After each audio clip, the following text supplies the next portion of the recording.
হাজ্জাজ বিন ইউসুফের জামানায় এক ব্যক্তিরে বলছে তারা যেখানে পাইবা সাইজ করবা, কোন বর্ণনা আসছে হত্যা করবা।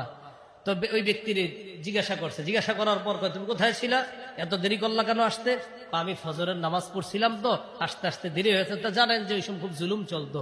ও তুমি ফজর পড়ছো? হ্যাঁ। আচ্ছা আচ্ছা ঠিক আছে, যাও যাও যাও। হাজ্জাজ জিজ্ঞাসা করছে তারে কিছু বললা না কেন? সে ফজর পড়ছে, এই জন্য কিছু বলিনি।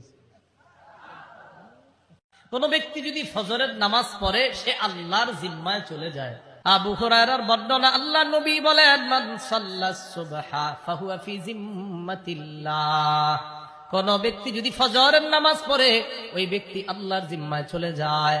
ফালা ইউতবিআন্নাকুমুল্লাহু বিশাইইম মিন জিম্মাতিহি। সাবধান, আল্লাহ যেন তোমাদেরকে তার জিম্মার ব্যাপারে প্রশ্ন না করে। আর মানে কিয়ামতের ময়দানে যেন আল্লাহ আপনারে জিজ্ঞাসা না করে, এই মিয়া অমুক ব্যক্তি ফজর পড়ছে, তার উপর তুমি কেন অত্যাচার চালাইলা?